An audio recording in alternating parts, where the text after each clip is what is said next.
Bom, boa noite a todos. Espero que estejam todos me ouvindo. Boa noite, nós vamos então dar início à nossa última sessão clínica do ano. Infelizmente, o Dr. Paulo Bloise teve aí uma intercorrência automobilística, não vai poder estar conosco, mas eu vou tentar aqui fazer essa abertura e substituí-lo à altura. Para quem não me conhece, eu sou Eduardo Costa, sou do Conselho Técnico Científico do Instituto Unimed Rio, que é a instituição que apoia as atividades de ensino, pesquisa e ações sociais no conglomerado Unimed Rio. Quero agradecer a presença de todos, quero agradecer os palestrantes, Márcia Freitas e Maurício Assede, assim como os moderadores, que são também a Márcia Freitas, o Rodrigo Segalotti e o Luiz Fernando Simvolides. Nós temos aí um tema super importante, interessante e muito atual, que é o suporte cardiopulmonar avançado no Hospital Unimed Rio. Então, a Mônica, junto com seus colegas que organizam a sessão, mais uma vez trazendo um tema de ponta, um tema avançado para todos nós. Então, eu passo a palavra, acho que é a Márcia Freitas que vai começar a apresentação. Então, Márcia, a palavra é sua, boa noite. Obrigada, boa noite. É um prazer enorme estar aqui, nessa última sessão do ano do nosso hospital, falando sobre um tema que nós gostamos muito.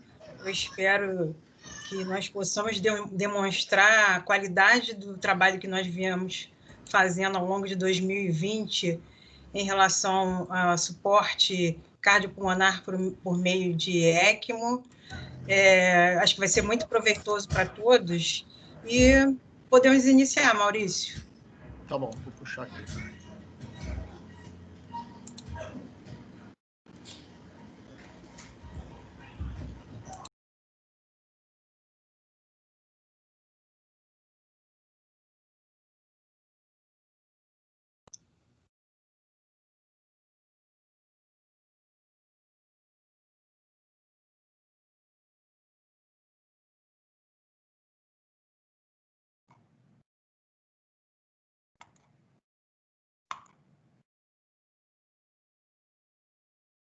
Tem que colocar no modo de... Isso, Maurício. Vamos lá. Perfeito. Bom, pode passar, Maurício.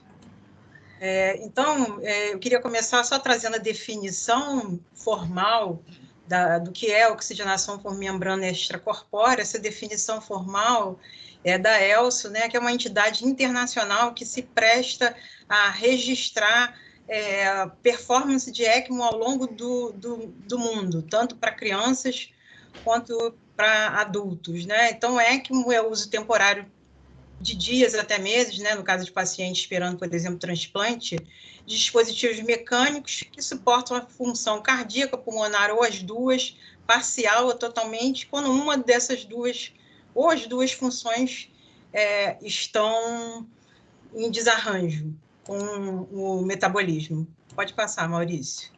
Então, de uma forma esquemática bem simples, que consta de como é a fisiopatologia, como é o circuito da ECMO. Na ECMO, essa bomba centrífuga gira geralmente em torno de 3.000 rotações por minuto, cria uma pressão negativa no sistema vascular do nosso paciente, que habitualmente gira aí também em torno de menos de 60 milímetros de mercúrio. Com isso, se estabelece um fluxo de sangue, algo em torno de 5 a 6 litros por minuto, através do circuito da ECMO. Esse sangue, ao entrar em contato com a membrana, ele, por difusão, recebe uma quantidade grande de oxigênio, e por difusão também perde gás carbônico para o meio ambiente, né? Então, o quanto essa membrana é exigida é determinado por ali, o Maurício está botando a seta, por um blender em que a gente regula o fluxo do sweep de gás, da mistura de gás, e o quanto o paciente vai receber de oxigênio, a membrana, desculpe, e quanto que vai ser retirado de CO2 do organismo do paciente. Então, assim sendo, o sangue oxigenado e aquecido devolvido nesse esquema, nessa figura do New England, é uma ECMO veno-venosa, é devolvido no sistema venoso do paciente, né? Nessa modalidade de ECMO, a circulação está em paralelo, pode passar o próximo, Maurício, está em paralelo com a circulação pulmonar, né? Então, ela é bastante efetiva em oxigenar, mas a ECMO veno-arterial é mais efetiva porque bypassa a circulação pulmonar. Embaixo, então, um esquema de uma ECMO VA periférica, que é a forma mais comum que nós vemos nas unidades cardiointensivas e de terapia intensiva de ECMO, né? Nessa modalidade, ali como esquematizado na figura, o sangue é drenado pela cânula de drenagem da veia femoral e é devolvido pela cânula de devolução, bem oxigenado, para a artéria aorta do doente através da artéria femoral, né? Habitualmente a gente coloca uma cânula de reperfusão distal, porque as cânulas no membro, porque as cânulas são de um diâmetro muito importante em relação à artéria femoral do paciente, geralmente ser implantado por técnica de Semi-Seldinger, pode ser feito na beira do leito, guiado ali como está na figura da direita, pela ecocardiografia. Pode seguir, Maurício. Então, dando continuidade aí a essa contextualização que a Márcia fez da ECMO e tudo, nós trouxemos 4 casos para poder ilustrar e representar essa experiência que a gente teve no nosso hospital. Tá? O primeiro caso é um paciente masculino de 49 anos. A patologia de base que o trouxe ao hospital foi um aneurisma de aorta ascendente e, associado a isso, ele tinha uma dilatação do anel valvar e, apesar da válvula anatomicamente ser normal, ele tinha uma insuficiência aórtica grave. E, nesse contexto, tinha uma indicação cirúrgica. O Euroscore dele era de 1,07% de mortalidade intra-hospitalar. E no dia 6 de agosto, ele foi submetido a um implante de um tubo valvado biológico. Essa circulação extracorpórea durou 150 minutos, porém, na saída de SEC, através do eco transesofágico intraoperatório, foi evidenciada uma disfunção grave do VE, com uma alteração segmentar, principalmente no território da artéria descendente anterior.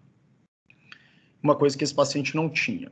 A equipe cirúrgica retorna esse paciente para a circulação extracorpórea e faz o enxerto da artéria torácica interna esquerda, né, a mamária, para a artéria coronária descendente anterior.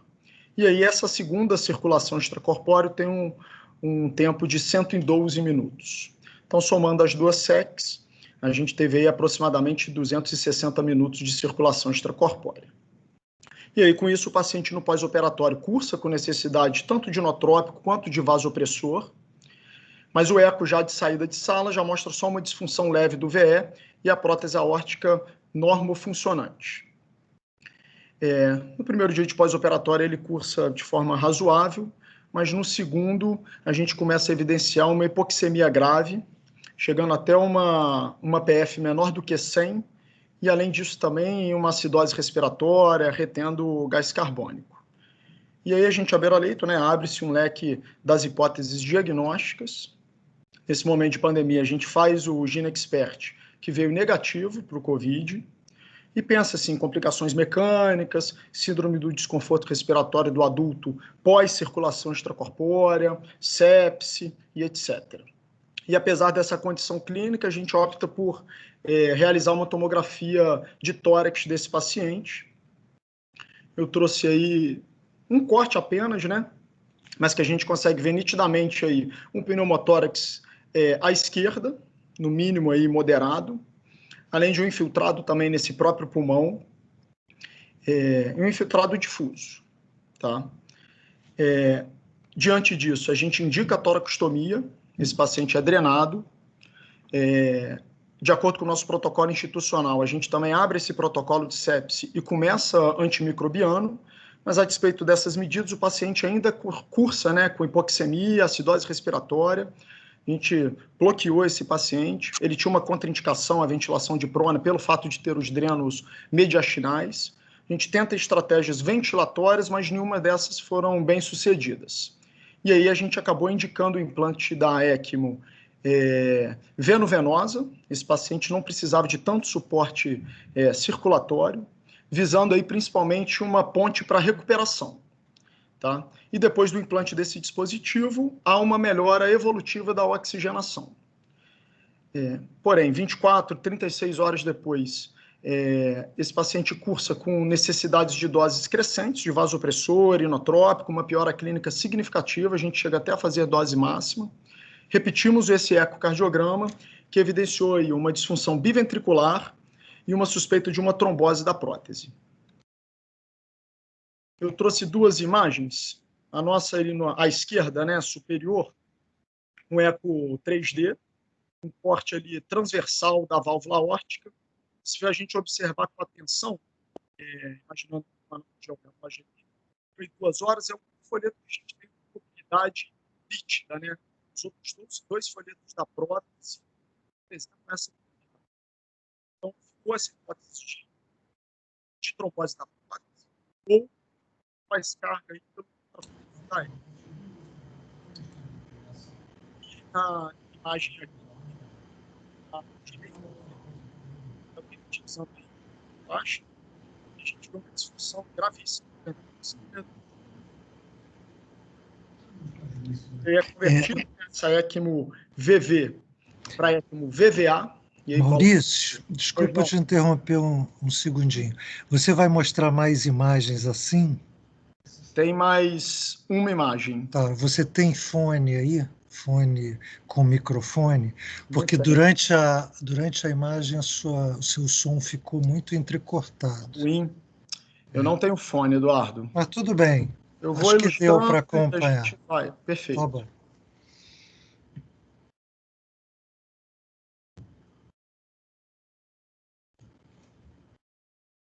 Só um segundo.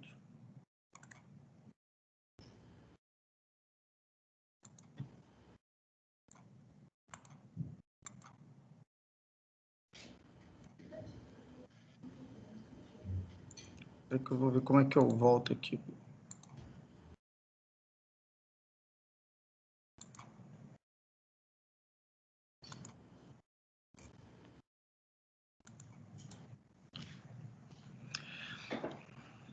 Então, continuando aqui. E aí essa ECMO, ela foi convertida, né, para VVA, diante dessa novidade aí, dessa disfunção circulatória dele.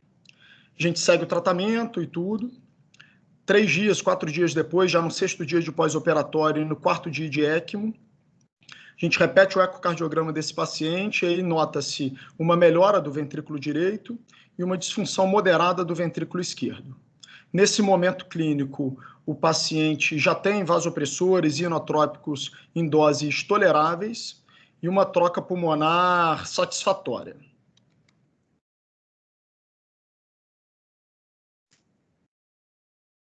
Ali eu tinha mostrado o segundo, né, outro ecocardiograma desse paciente mostrando uma melhora da contratilidade. E diante dessa melhora clínica, o paciente, em paralelo, cursa com complicações hemorrágicas. Isso no dia 13 de agosto, no 7º dia de pós-operatório e no 5º dia da ECMO, esse paciente cursa com complicações hemorrágicas, tanto digestiva quanto mediastinal do dreno dele. E aí, somada a uma melhora clínica parcial, né, mais tanto ventilatória quanto circulatória, a gente opta aí pelo explante da ECMO nesse mesmo dia, completando aí o 7º dia de pós-operatório e o 5º dia do suporte circulatório. Ele cursa bem nas primeiras 24, 48 horas, mas aí no dia 15/8 ele volta a ter uma nova piora ventilatória da troca pulmonar, atribuída principalmente a uma telectasia do pulmão esquerdo. E esse pulmão ele cursou com muita dificuldade, porque tinha um pneumotórax sempre residual, visto que esse paciente, em virtude do uso de bloqueador neuromuscular, ventilação mecânica prolongada, ele cursou com muita broncoplegia. Então, apesar do doutor Fernando drenar esse tórax, efetivamente, o pulmão não expandia de forma satisfatória. Então, foi tentada broncoscopia, nova abordagem torácica, porém sem sucesso, e a gente teve que reimplantar a ECMO, nesse momento só VV de novo do paciente, visto que era basicamente uma complicação ventilatória que não conseguiu reverter com outras medidas. Fizemos broncoscopias seriadas, além de acompanhamento junto com a cirurgia torácica. Felizmente ele cursa bem, e a gente novamente explanta a ECMO desse paciente no dia 20 de agosto, no 14º dia de pós-operatório, e esse paciente evolui bem. De complicações, a gente fazendo um brainstorm nesse caso e tudo, a gente pôde identificar tanto a polineuropatia do paciente crítico, ele fez também uma pneumonia cavitada, precisou de antimicrobiano por tempo prolongado, fez um empiema pleural, e lá na frente ele fez uma coleção no psoas relacionada ao sítio do implante da cânula. Então, todas essas complicações que a gente teve do nosso paciente, mas felizmente, depois de uma internação mais prolongada, ele conseguiu ter alta hospitalar aí no dia 18 de outubro. Tá? Esse foi o primeiro caso que eu trouxe. Partindo para o segundo caso, uma paciente feminina de 52 anos, ela era portadora de valvulopatia reumática e já foi submetida a 2 trocas valvares mitrais prévias. Essa paciente foi o motivo da internação dela. Ela tinha um Euroscore de 18,8% de mortalidade hospitalar. Então, um risco cirúrgico bastante elevado. No dia 22 de outubro, ela é submetida a uma nova troca valvar metálica, número 29. Foi necessário também uma plastia de tricúspide e fez uma ablação de FA. Um tempo total dessa cirurgia de 150 minutos. E como já era de se esperar pelo pré-operatório dessa paciente, o pós-operatório imediato dela, ela também cursa com necessidade de vasopressor, inotrópico e o ecocardiograma que mostra uma disfunção biventricular também grave. Então, logo no primeiro dia de pós-operatório, já com choque refratário, a gente repete o eco transesofágico dela, visto que o eco transtorácico, a janela não era tão satisfatória, e que evidencia uma disfunção importante do ventrículo direito e moderada do ventrículo esquerdo. Mas, sem dúvida, uma paciente chocada. A gente tenta aí a instalação do óxido nítrico inalatório para poder tentar melhorar um pouco essa mecânica do ventrículo direito. Realizamos a monitorização invasiva com catéter de Swan-Ganz, que evidencia um choque predominantemente cardiogênico. Em paralelo, a gente tem uma curva de ascensão do lactato arterial dessa paciente, denotando realmente um choque não revertido. E a gente teve que fazer uma segunda medida para poder tentar salvar essa paciente. Então, no dia 23/10, no primeiro dia de pós-operatório, é instalado, e aí logo de imediato, uma ECMO VA periférica. No implante dessa ECMO, a gente teve uma complicação vascular, um sangramento no sítio da artéria femoral, com necessidade de transfusão no momento. Sanado isso, essa paciente evolui com uma melhora evolutiva e ecocardiográfica, e com 3 dias de ECMO a gente conseguiu explantar, totalizando aí 4 dias de pós-operatório. Essa paciente teve uma internação um pouco menos prolongada. No dia 1º de novembro, a gente consegue extubar essa paciente. De complicação mais marcada, além dessa complicação no implante da ECMO, a gente teve uma complicação, uma pneumonia associada à ventilação mecânica, mas a despeito disso, a gente consegue a alta da UTI no dia 6 de novembro, e a unidade de internação, com 6 dias, consegue reabilitar essa paciente, e a gente obteve também êxito na alta hospitalar dela no dia 12 de novembro. Então, também um caso que deixou bastante a gente feliz, foi bem marcante. Tá? E um terceiro caso, paciente do sexo feminino, de 63 anos. O Euroscore dessa paciente era de 21,4% de mortalidade intra-hospitalar. Era uma paciente sabidamente portadora de fibrilação atrial, também cardiopatia reumática, já com história de valvuloplastia mitral há 38 anos, e ela acabou cursando com uma estenose mitro-aórtica e insuficiência tricúspide grave. Essa paciente demorou um pouco a procurar o atendimento do cirurgião, tentou postergar um pouco essa cirurgia e acabou evoluindo com disfunção de VD, hipertensão arterial pulmonar grave e uma classe funcional avançada. Daí o motivo principal desse Euroscore tão elevado. Então, ela interna no dia 22 de outubro, na UTI cardiológica, francamente com IC descompensada e com necessidade de vasopressor. O pessoal dá uma equilibrada nela para poder colocá-la em condição cirúrgica. E no dia 28/10, ela é submetida a uma troca valvar, uma dupla troca, na verdade, mitro-aórtica com prótese biológica e plastia da tricúspide. Também uma SEC aí estimada em 150 minutos. No primeiro dia, ela já cursa com piora evolutiva, com necessidade de vasopressor, inotrópico em dose muito elevada. A mesma estratégia, né, visto que a patologia dela era muito semelhante à da paciente anterior. A gente também instala o óxido nítrico, visando a melhora da mecânica do ventrículo direito, realiza a monitorização invasiva com catéter de Swan-Ganz, que também corrobora a hipótese de choque predominantemente cardiogênico. O eco transtorácico mostra uma disfunção grave do VD e leve do VE, e logo no primeiro dia, depois das medidas não surtirem efeito, a gente indica a instalação da ECMO VA periférica também instalada à beira-leito. O paciente melhora inicialmente, mas no dia 2 de novembro tem uma piora tanto hemodinâmica quanto ventilatória, com necessidade da elevação das doses de vasopressor, de inotrópico, e também necessidade do aumento da FDO2 e do SWIP da ECMO. É aventada a possibilidade, né, esses pacientes ficam muito invadidos, sempre a possibilidade de sepsis tem que ser pensada. A gente realiza o protocolo institucional e inicia antibiótico de amplo espectro. Repete o ecocardiograma dela, que mostra uma disfunção sistólica biventricular, mas principalmente um derrame pericárdico moderado, com sinais já de colapso do átrio direito e compressão parcial aí da parede livre do VD. Em paralelo, a gente também realiza broncoscopia, que mostra hemorragia pulmonar, tendo uma complicação aí hemorrágica do dispositivo, consegue tirar alguns coágulos.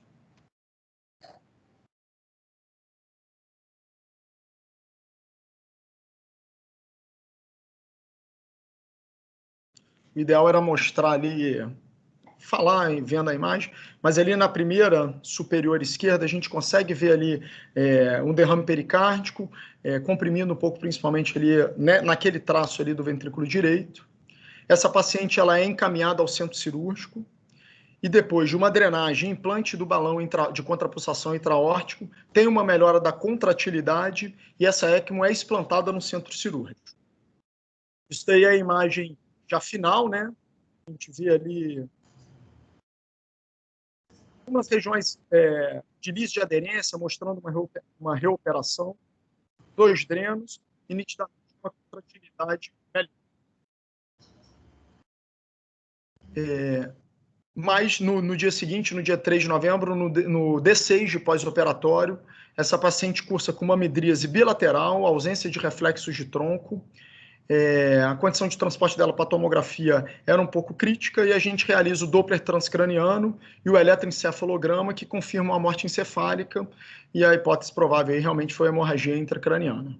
E aí essa paciente teve um desfecho negativo, que aí ela veio a falecer. Bom, o quarto... Marcinha, isso. Posso seguir? O quarto caso é um caso que nós tivemos oportunidade de acompanhar na UTI Covid. É de um paciente de 57 anos, hipertenso, obeso, com IMC de 47,9, que foi internado no nosso hospital no dia 3 de setembro, devido à Covid-19. Evoluiu com pneumonia viral, com uma extensão de acometimento superior a 50%, e ele foi internado no 8º dia de sintomas. No primeiro dia de internação hospitalar, esse paciente tinha uma saturação de 91, sob máscara com reservatória 14 litros por minuto, quer dizer, já uma FO2 elevada, evoluiu para insuficiência respiratória aguda, foi entubado e iniciada a ventilação mecânica. Pode passar, Maurício. Essa é a tomografia do paciente, né, infiltrado em vidro fosco, bilateral, com acometimento superior a 50% dos pulmões. Pode passar. No segundo dia, esse paciente tinha uma PF de 61, uma relação PO2-FO2 de 61, as custas de uma PIP de 14, uma FO2 de 1, bloqueado. A equipe da UTI Covid indicou ventilação em prona. Esse paciente teve uma extubação acidental durante a manobra prona, chegou a parar por 2 minutos, prontamente reanimado, e seguiram o protocolo da ventilação prona. Pode seguir. Entre o terceiro e quinto dia de internação hospitalar, ele seguia nessa condição ventilatória crítica, uma hipoxemia profunda, uma PF menor que 100, com uma PIP entre 14 e 16, uma FO2 muito elevada, né? Quer dizer, esse paciente aí estava francamente exposto à chance de lesão pulmonar induzida pela ventilação mecânica. Teve uma resposta insatisfatória à ventilação prona, foi identificado um pneumotórax, possivelmente por barotrauma, e também evoluiu com insuficiência renal aguda, a despeito de não ter um choque tão marcante, em que nós aventamos a hipótese, principalmente de nefropatia induzida pelo próprio SARS-CoV. Próximo, Maurício. Nesse momento, nós fomos chamados para avaliar o paciente e indicamos a ECMO veno-venosa. Como já era esperado, houve alguma dificuldade no implante das cânulas, porque o paciente tinha uma obesidade significativa. Ele permaneceu sob suporte por 10 dias, com explante do circuito da ECMO no 22º dia de doença. De complicação da ECMO, ele apresentou apenas sangramento pelos ossos das cânulas, catéteres e drenos. Isso é muito comum no nosso dia a dia, enquanto nós estamos acompanhando os pacientes em ECMO, porém, necessitou apenas de transfusão de plaquetas e, mesmo assim, em uma oportunidade única. Né? Eu nunca, na vida, eu comentei até isso com o Segalotti, vi um paciente que ficou em ECMO por 10 dias e não recebeu sequer um concentrado de hemácias. Pode seguir. No D49 de internação hospitalar, então, esse paciente teve alta da UTI, já lá na UTI geral, sem cano de traqueostomia, sem diálise e com dieta por via oral. Se recuperou, né, se curou da COVID, aí com suporte com ECMO, obviamente com algumas complicações dessa internação prolongada no ambiente de terapia intensiva, teve uma pneumonia por Acinetobacter, uma ICS por enterococo, cursou com tromboembolismo pulmonar e polineuropatia do paciente crítico, ainda está internado no andar, sem disfunção cognitiva qualquer, a despeito da parada e da hipoxemia, mas ainda reabilitando e tratando um abscesso perinefrético. Pode seguir, Maurício.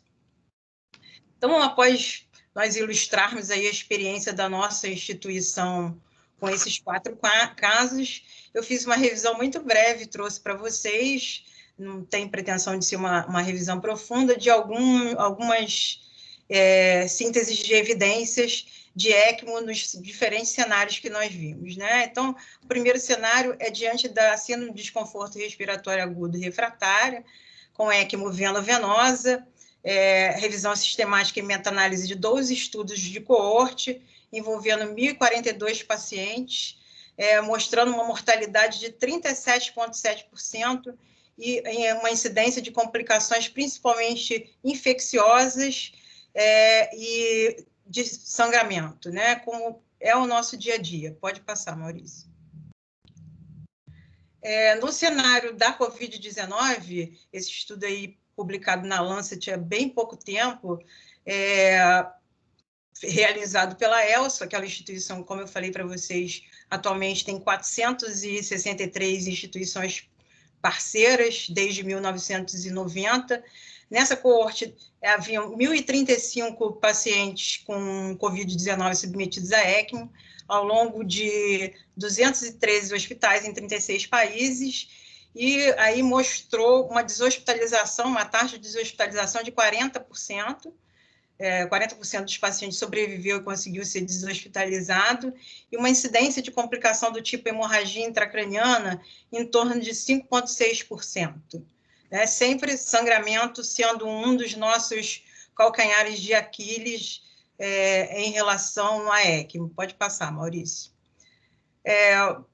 Há pouco tempo, a ELSA lançou, então, essa sugestão, né, de um consenso, uma sugestão de como manusear o paciente com Covid-19 para indicar ECMO. então, onde uma PF menor de que 150, a despeito de bloqueador neuromuscular, manobra prona, recrutamento, ventilação protetora, o paciente siga com uma relação PO2 e FO2 menor que 60 por mais de 6 horas, ou menor que 50 por mais de 3 horas, ou uma acidose respiratória significativa ao longo de 6 horas, na ausência de contraindicação, que esse paciente possa ser avaliado para a possibilidade de entrar em ECMO. E, eventualmente, pacientes com uma relação PO2 e FO2 maior, igual a 150, mas no contexto de uma acidose respiratória grave, também pode ser, sem uma hipoxemia menos profunda, possa também ter a chance de ser oferecido, na ausência de contraindicação, a possibilidade de orientar em ECMO. Pode passar, Maurício. Já falando agora em ECMO vena arterial, né? ECMO para o coração, ECMO para promover a oxigenação e descomprimir o coração, deixando o coração em repouso, com chance para ele se recuperar em diferentes cenários de agressão ao coração. Trouxe também uma revisão sistemática de 2017, com meta-análise de 24 estudos de coorte, diferente da ECMO veno-venosa, que nós temos alguns ensaios clínicos. Na ECMO vena arterial, os estudos são predominantemente observacionais. É uma tecnologia cara, com uma série de complicações, então, pilotar um ensaio clínico nessa condição é um pouco mais complexo. Então, nessa meta-análise de pacientes com choque cardiogênico refratário, nós vimos 24 estudos de coorte, envolvendo 1.926 pacientes, com uma taxa de sobrevida de 33%, apenas um terço sobreviveu. E das complicações observadas foram sangramentos significativos, insuficiência renal, AVC, sepse e isquemia do membro. Pode seguir, Maurício. Essa é um pouco mais recente, envolvendo pacientes com ECMO VA periférica ou central. A boa prática, mesmo o paciente em pós-operatório de cirurgia cardíaca, é a ECMO periférica, para reduzir o risco de mediastinite. Assim nós fazemos na nossa instituição, assim nós fazemos no instituto.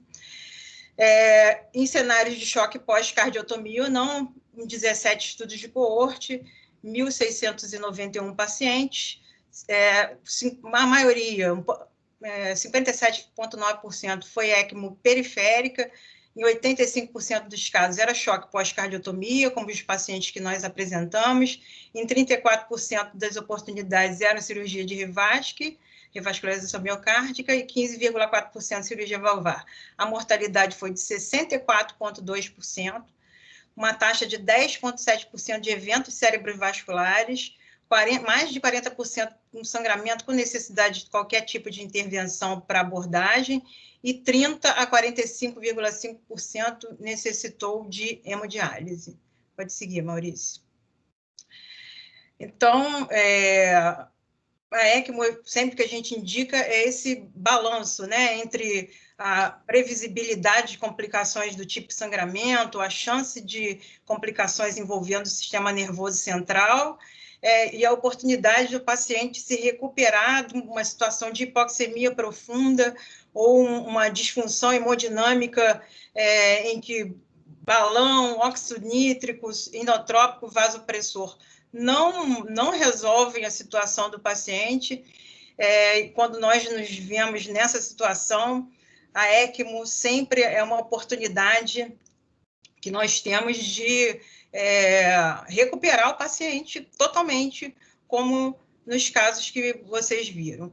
Esse registro da ELSO, então, realizado desde 1990, mostra aí ao longo até 2019, isso foi liberado em julho de 2020, um crescimento, né, da tecnologia, da ECMO ao longo do mundo, ali na linha azul, ali na coluna da direita, e mostrando nas estatísticas da ELSO que cerca de 60% dos pacientes sobrevive ao suporte e ou deshospitalizado, ou para casa, ou para algum centro de reabilitação nos pacientes pulmonares, e nos pacientes cardíacos, cerca de 44% consegue ser deshospitalizado após sobreviver ao suporte, né? Ou seja, a despeito do custo, do risco, em situações em que o benefício for muito claro para uma equipe bem preparada, bem treinada, que saiba indicar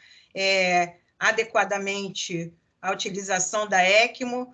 É uma tecnologia muito favorável, um hospital terciário de grande porte, com volume de cirurgia cardíaca, que provavelmente é o maior volume em hospitais privados do Rio de Janeiro.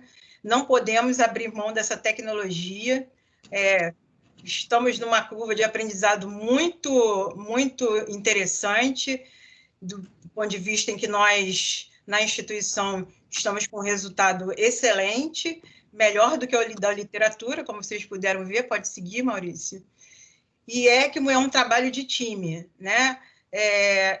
Eu coloquei agradecimentos para essas pessoas, especificamente aos cirurgiões cardíacos que participaram do implante das ECMOs, ao doutor Rafael e à doutora Rafaela da broncoscopia, que nos salvou várias vezes, seja por conta de atelectasia, ou seja, no contexto de hemorragia pulmonar. Doutor Fernando Davi já é o cirurgião de tórax do time ECMO.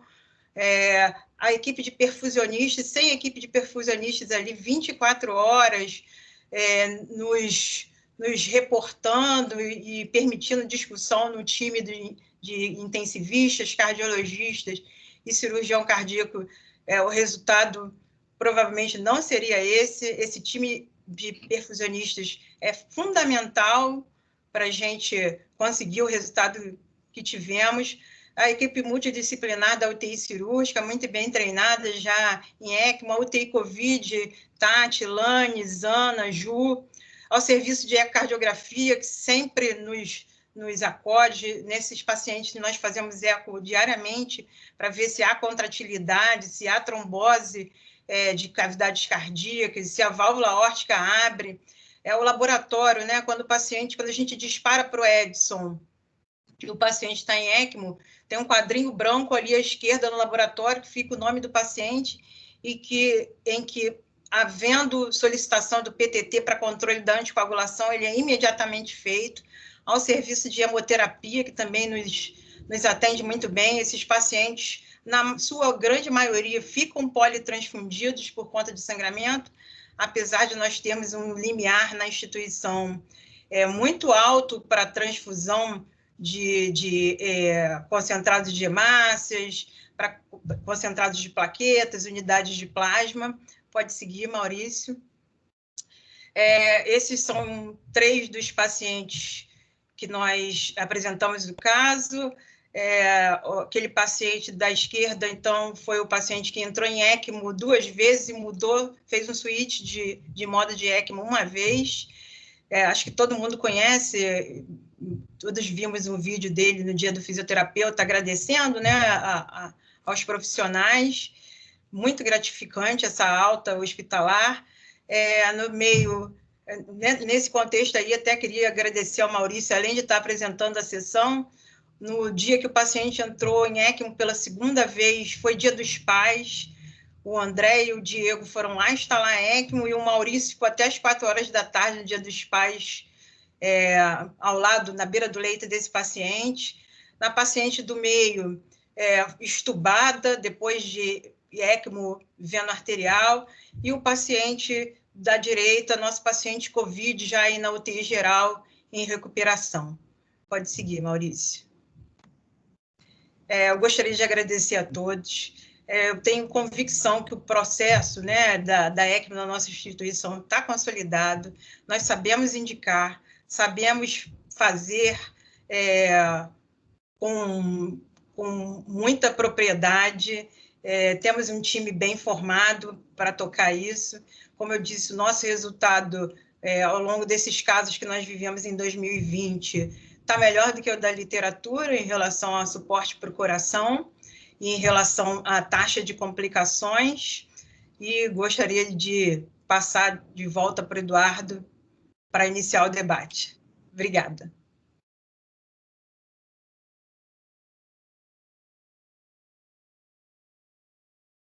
Está sem áudio, doutor Eduardo. Bem lembrado, Flávio. Parabéns, Márcia e Maurício, pela apresentação. Não é nem um pouco a minha praia o tema, então eu vou passar a palavra ao Rodrigo e ao Simvolides, né, que são moderadores aí do tema. Boa noite, aqui é o Rodrigo Segalotti falando. Primeiramente, gostaria de pedir desculpas por não ter o vídeo, porque quando eu fui ver aqui, meu computador não tem o Microsoft Teams e não tive tempo de baixar, então espero que vocês estejam me ouvindo, né? Estamos ouvindo bem. Obrigado. Inicialmente, agradecer pelo convite para essa sessão, uma sessão importante, porque muitas vezes quando a gente chega na UTI e fala que vai instalar uma ECMO, ou que as pessoas chegam e falam, tem uma ECMO na UTI, as pessoas entendem como sendo uma coisa complexa e com uma grande demanda. E quanto mais a gente conversar sobre ECMO, quanto mais a gente discutir a ECMO, as indicações, o manejo, as contraindicações, né, ainda mais nesse período que a gente está vivendo agora, um período complexo no meio dessa pandemia, é melhor. Né? Todo mundo vai aprender, todo mundo vai crescer, a instituição vai crescer. Eu acho que o caminho é esse. Né? E como a Márcia disse, a ECMO é uma coisa de time, né? Se o time não está alinhado, a ECMO fatalmente não terá um desfecho favorável, né? O ECMO é um sistema, é um método que ele não cura ninguém, não trata ninguém, né? Mas ele dá tempo para que você possa tratar o paciente, para que você possa cuidar do paciente, para que o paciente possa responder, no caso da COVID, que o pulmão possa se restabelecer, enquanto a ECMO mantém essa pessoa com uma boa troca gasosa e circulatória. Então,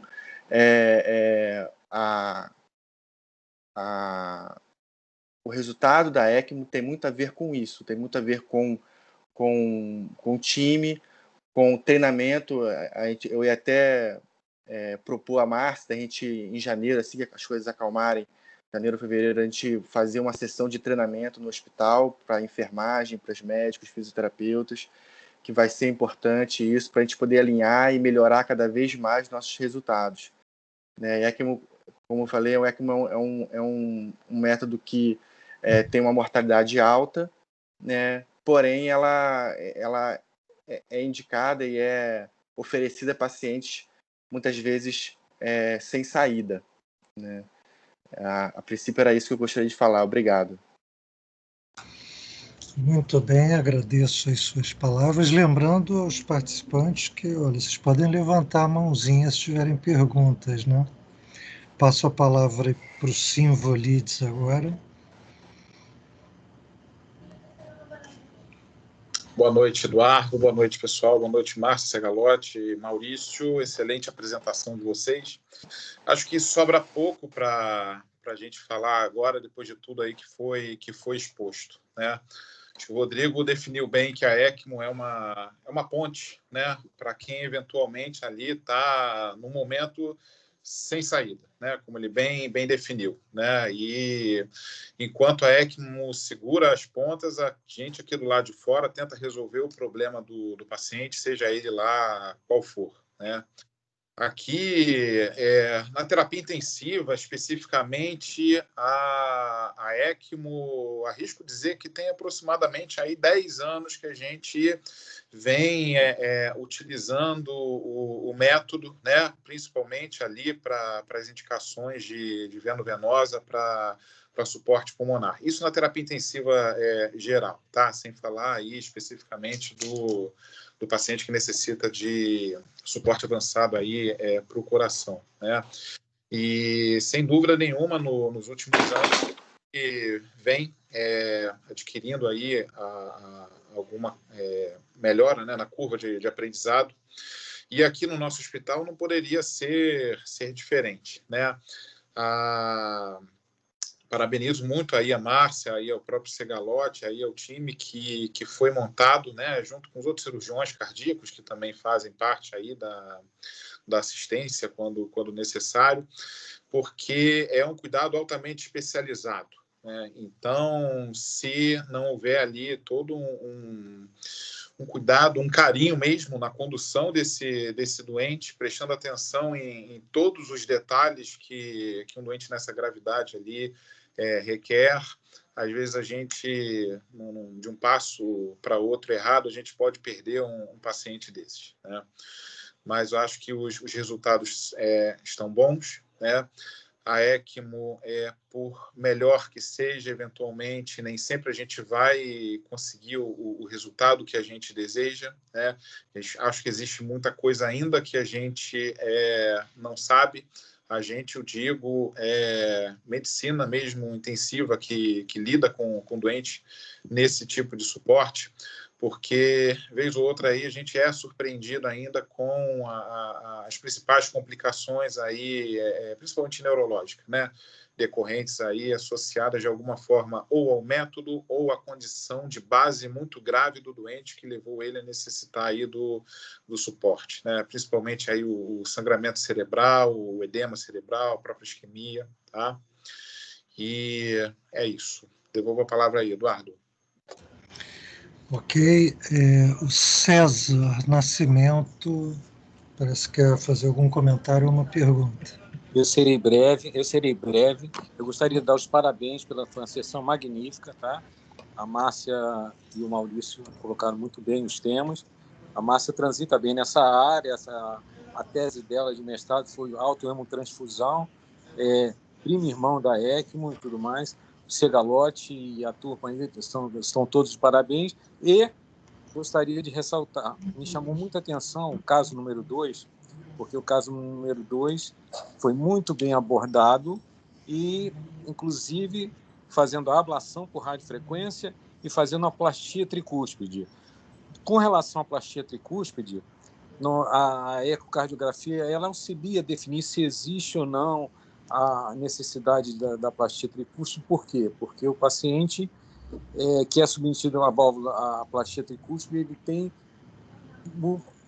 muitas complicações no pós-operatório. Ele chega, o Ruge, que era nosso amigo aí, ele torcia o nariz quando o paciente tinha feito plastia tricúspide, porque as complicações realmente eram maiores. Entretanto, se não faz a plastia tricúspide, em 10 anos, esse paciente está desenvolvendo uma insuficiência cardíaca direita. Então, quer dizer, é um mal necessário, né? Com relação à frase da Márcia, que é muito caro, nós teríamos que levantar uma frase: quanto vale uma vida? A de todos nós vale muito. Então, o ECMO não é caro. O ECMO tem que ser colocado dentro do valor da vida. Todos estão de parabéns. Parabéns pelo Heart Team de vocês. Eu fico muito feliz, emocionado de não estar podendo estar na linha de frente aí com vocês por questões de faixa etária, né, e muitas outras questões, tá? E vamos em frente. Muito bom. Agradeço suas palavras, César. A Márcia, eu acho que quer comentar alguma coisa. Em relação ao comentário do Luiz Fernando, de ECMO em terapia intensiva, a gente começou a aprender mais. Na verdade, a ECMO começou o aprendizado nas crianças, né, nos neonatos. E nós, intensivistas, começamos a pegar mais familiaridade na época da H1N1, né, que foi quando começaram os estudos, os poucos ensaios clínicos que existem em ECMO, no paciente com H1N1 e injúria pulmonar grave. E eu queria fazer uma pergunta para o Rodrigo. Eu sei que ele é um dos cirurgiões que mais implantou ECMO na pandemia nos hospitais aqui do Rio de Janeiro. Eu queria saber, Rodrigo, se você implantou alguma ou algumas ECMOs veno-arteriais por comprometimento cardíaco do SARS-CoV. Qual foi a sua experiência? O que você viu nesse sentido? Obrigado pela pergunta, Márcia. Essa pandemia ela é bem interessante. O nosso grupo, em alguns hospitais aqui do Rio, a gente colocou em torno de 20 ECMOs desde março, abril mais ou menos, que a gente começou. A maioria deles dessas ECMOs são, na verdade, a totalidade para a COVID foi veno-venosa. Nós não tivemos nenhum caso. Nós soubemos de um caso de uma outra equipe, né, no Samaritano, Botafogo, de ter implantado uma ECMO VA por conta de uma miopericardiite viral por COVID, com um desfecho favorável, né? Mas a gente tem visto o que a gente tem visto em comprometimento cardíaco da COVID, a maior parte são derrames pericárdios. Eu cheguei a fazer uma pericardicentese numa paciente extremamente grave aí no Hospital Unimed, paciente jovem, em torno de 40 anos, a paciente super natureba, vegana, né? Você vê que ela era magrinha, não tinha nenhuma comorbidade, e evoluiu com um derrame pericárdico que não era muito importante, mas foi o suficiente para deixá-la com uma insuficiência respiratória importante, numa situação bem delicada, e que a gente conseguiu fazer uma pericardiocentese e resolver o problema dela. Mas uma diferença bem grande, eu pude ver um pouco da epidemia do H1N1, e a da Covid-19 é muito diferente, né? A evolução é muito pior dos pacientes, a recuperação é mais lenta. Nós não tivemos, assim, poucas as ECMOs que nós conseguimos espantar com menos de 2 semanas, né? A maioria dos nossos casos foram com de 10 a 15 dias de ECMO, que a gente conseguiu. O paciente leva pelo menos 3 a 4 dias para estabilizar, né? E a gente precisa dar o suporte máximo de ECMO, suporte máximo de oxigênio e de fluxo de gás. Só melhorando mesmo, começando a melhorar na segunda semana, lançando mão de muita ultrafiltração, porque os pulmões são muito brancos, né, muito infiltrados. Então, assim, uma situação bem, bem dramática, né? Bem dramática. Muito bom. Eu queria aproveitar, né, já que comentaram acometimento cardíaco em Covid, e divulgar, não sei se todos sabem, divulgar e parabenizar o Jorge Henrique Nascimento, o Rafael Lessa, Luiz Fernando Simvolides, João Carlos Pinho, Roberta Pereira, Andréia Porto. Nós do Instituto tivemos a oportunidade de participar dando um suporte, mas que acabou de ser publicado, não sei se vocês vão conseguir ver, no ABC, né, na Revista da Sociedade Brasileira de Cardiologia, um estudo da nossa equipe do CTI, que foi também o trabalho de mestrado do primeiro autor, né? Então, o estudo foi publicado aí, associando o Hospital Unimed, o Instituto Unimed e a UFRJ. E nós temos um outro estudo avaliando a lesão renal em Covid, em pacientes críticos com Covid, também com o grupo do CTI, já está aprovado para publicação. E temos um outro que está em análise com os pacientes que foram internados nos quartos, naquela primeira onda da Covid, em que a gente fez uma comparação aí dos que usaram a velha cloroquina e os que não usaram, e estamos vendo se vai ser aprovado. Então, de qualquer forma, a pandemia pelo menos motivou as equipes do Hospital Unimed Rio a produzir conhecimento, e eu quero parabenizar todos, CTI, Clínica Médica, Cardiologia, todos que participaram disso. Eu não estou vendo nenhuma mãozinha levantada mais, e eu sei que a nossa diretora médica, Denise Durão, está acompanhando. Então, eu queria abrir a palavra para ela, não sei se ela quer comentar alguma coisa. Boa noite, tudo bom? Bom, conheço nada disso, né? Só na hora de pagar a conta que a gente... Mas realmente eu gostaria de parabenizar a todos pela excelência das reuniões científicas que foram realizadas esse ano. Eu praticamente consegui acompanhar, acho que só uma que eu não participei, mas praticamente todas eu assisti. Fico muito orgulhosa do trabalho do nosso hospital.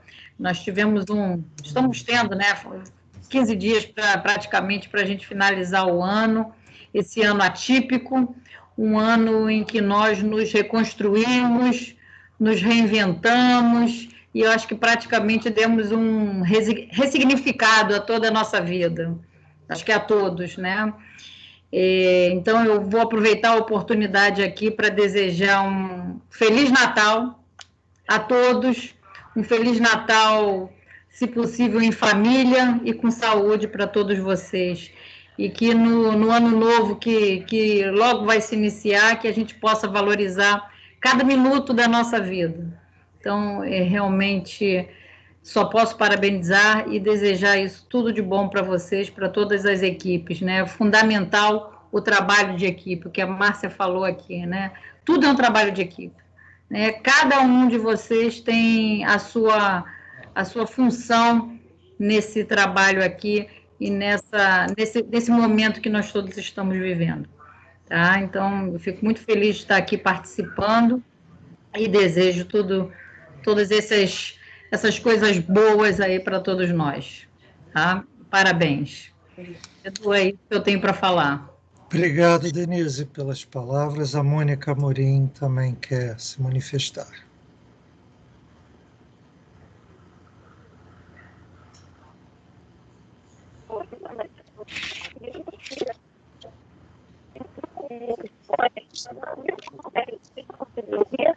Mônica, o seu som está muito cortado. Deixa eu tirar meu som aqui. Deixa eu ver. Talvez você já desligou sua câmera, né? Estou falando do meu computador. Opa, agora melhorou. Isso, tá bom. É porque eu estou com um fone Bluetooth que não fica legal. Marcinha, Maurício, pessoal da equipe da TI Cirúrgica, parabéns pela apresentação. Marcinha, vocês, como sempre, encerrando o ano em grande estilo, né, com vários casos belos do hospital, com essa experiência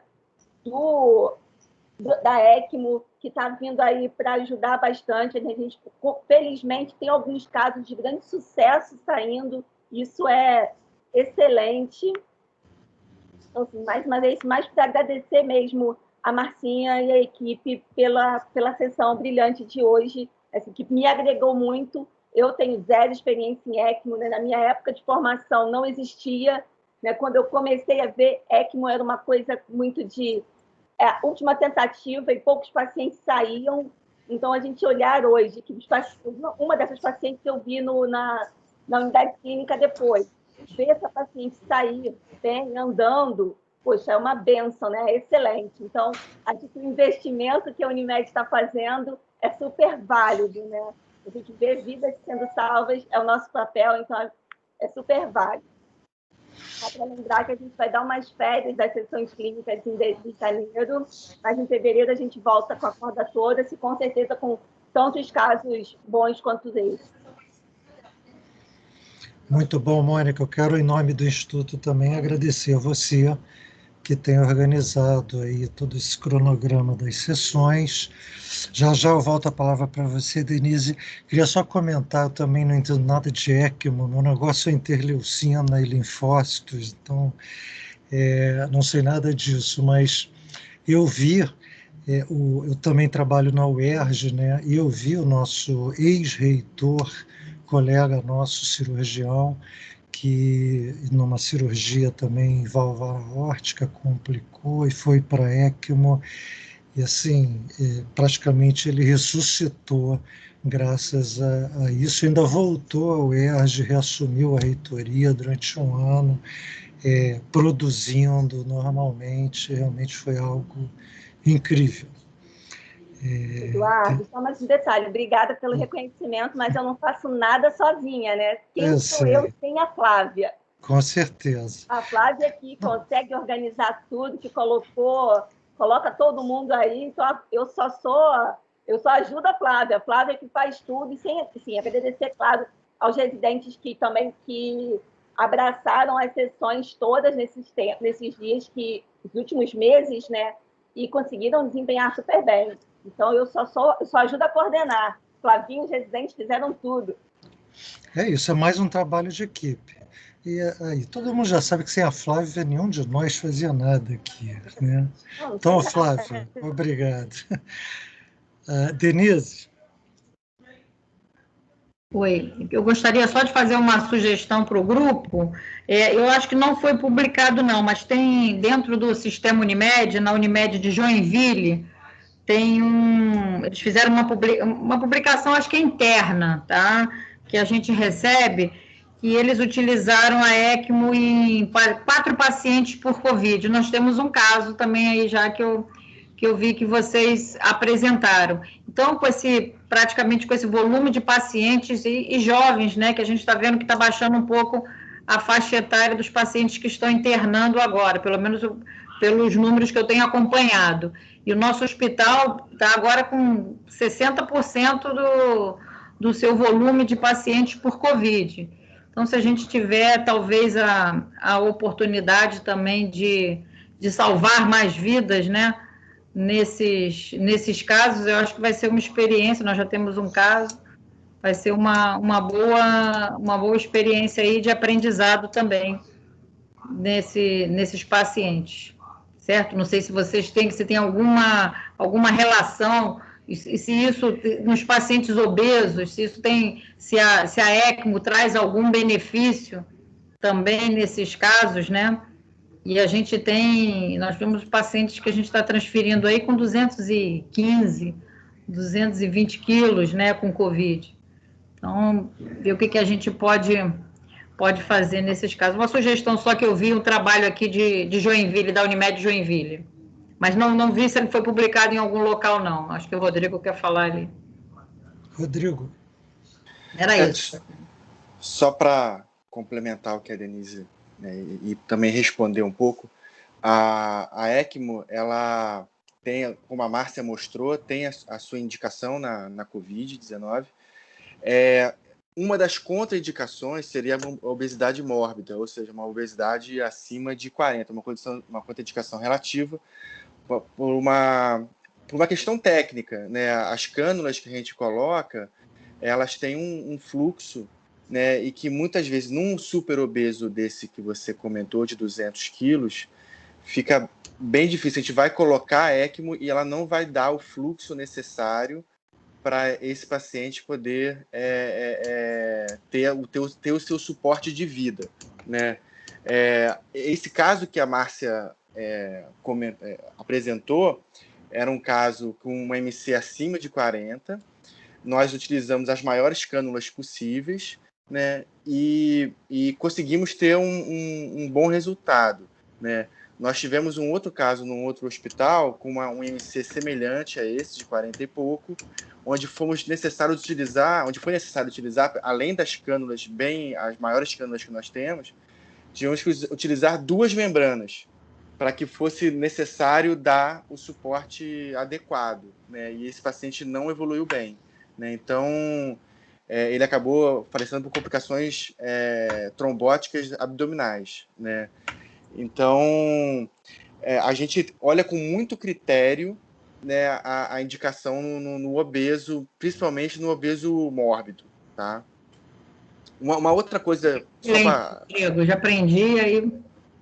só uma outra coisa que nos preocupa, né, sendo bem breve, é que como nessa segunda onda, me parece que os pacientes estão mais graves, porque a demanda por ECMO está muito maior do que na primeira onda, né? Então, nós estamos com uma dificuldade muito grande de conseguir insumos, né, para poder disponibilizar para os pacientes os equipamentos que fazem os insumos funcionar, no caso os rolês, as bombas centrífugas, os trocadores de calores e o próprio suporte para a máquina. A gente também não está tendo mais, porque estão todos sendo usados. E uma outra questão também importante são os perfusionistas. Estão todos de plantão nas ECMOs pela cidade. Então, hoje em dia, a gente tem tido bastante dificuldade em conseguir esse suporte. E eu vejo, sem isso de ser feito de forma adequada, o resultado não vai ser assim. pode não ser bom, né? Então, temos que ver isso com bastante cuidado, bastante cautela. Obrigado. Obrigada, Rodrigo. Desculpa, mas, Eduardo, obrigada, porque isso aí são informações fundamentais para a gente, porque exatamente o que você falou, com essa demanda que a gente vai começar a ter, vai começar a faltar, aí vão vir as demandas judiciais, e a gente não vai conseguir dar conta. Obrigada, Rodrigo. Simvolides também quer acrescentar algo. Só para complementar isso que o Rodrigo falou, Rodrigo, acho que, na verdade, o que está acontecendo é o seguinte, a gravidade acho que voltou a ficar semelhante ao que a gente tinha ali nos piores meses, tá? No começo da pandemia, talvez ali abril e maio, tá? Mas eu acho que uma coisa que mudou bastante de lá para cá foi, de certa forma, a maneira da gente abordar a doença, forma da gente tratar desses pacientes, e principalmente é aquilo que a gente tem, principalmente nesse segundo semestre, agosto para cá, já foram 3 ou 4 publicações sobre ECMO na Covid, tá? E dando um bom volume de doentes, dando para a gente, de alguma forma, a informação, a segurança de utilizar o método em alguns casos selecionados, tá? Porque acho que tem uma coisa que a gente muito errado no começo, de alguma forma, mas a gente não detinha, a informação não detinha, para a informação do outro lado do mundo, principalmente da China, em termos de... Né? Então, a gente não era para usar corticoides, a própria ECMO tinha sido colocada ali.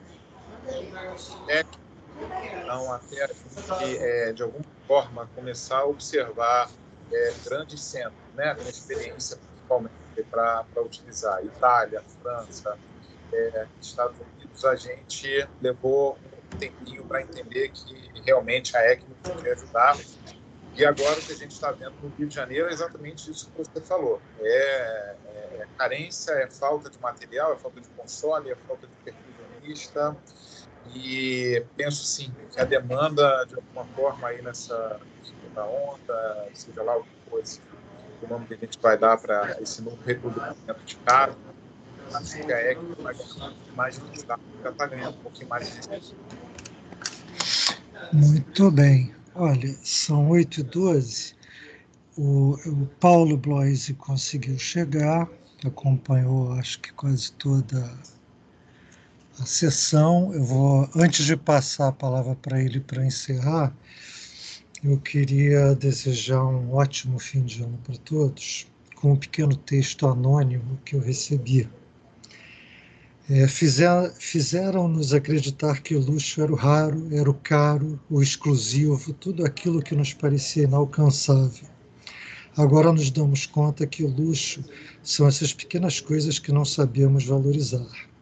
Luxo é estar são, luxo é não pisar em um hospital, luxo é passear pela orla do mar, luxo é poder sair na rua e respirar sem máscara, luxo é poder reunir-se com toda a família, com amigos. Luxo são os olhares, luxo são os sorrisos, luxo são os abraços e beijos, luxo é desfrutar cada amanhecer, luxo é o privilégio de amar e estar vivo. Tudo isso é um luxo e não sabíamos. Então, um ótimo Natal, um ótimo 2021 para vocês. Eu passo a palavra para o Paulo, para ele encerrar a sessão. Senhor, boa noite. Parabéns aí para Maurício, Márcia, Simvolides, Segalotti. Agradecer a participação de todos, do César Nascimento, eterno amigo. Parabéns. Obrigado pela participação. Queria só falar uma coisa que eu achei muito interessante, a colocação do Segalotti e do Simvolides com relação a essa mudança no olhar, né, do tratamento, né? A gente aprendeu um pouco mais, a gente está usando um pouco mais, porque sabe que a gente tem chance de oferecer alguma coisa a mais do ponto de vista de vida, né? Para esses pacientes, a gente tem que usar o armamentário tecnológico para isso, e eu acho que o hospital conseguiu dar alguns passos assim, importantes com relação a isso. Então, parabéns a todos, acho muito legal a gente conseguir, acho que a gente vai fazer outras coisas a mais. A gente teve uma luta recente para conseguir o device, para conseguir o equipamento. Recentemente, Simvulides me ligou me pedindo, foi realmente bem difícil conseguir, porque a gente vê que toda a sociedade médica do Rio de Janeiro está tentando fazer o uso dos consoles e, claro, os perfusionistas, o Segalotti lembrou muito bem, devem estar exaustos para atender essa demanda. Enfim, eu acho que essa luta nossa para valorizar cada coisa que o Eduardo citou nesse texto e levar a pessoa a ter esse acesso às coisas simples da vida novamente faz toda a diferença. Então, enfim, muito obrigado a todos que estão conseguindo lutar para que a gente consiga melhor pelo ser humano, o que às vezes não é tão fácil. Simvulides também lembrou muito bem dos riscos, das complicações, mas eu acho que mesmo assim, mesmo diante da possibilidade dos erros, a gente tem tido muitos acertos, então a gente tem que tentar olhar mais por os acertos e tentar corrigir essas eventuais anomalias sem que elas se tornem problemas. Muito boa noite, muito Feliz Natal a todos, muito obrigado e parabéns pela excelente sessão. Palmas a todos.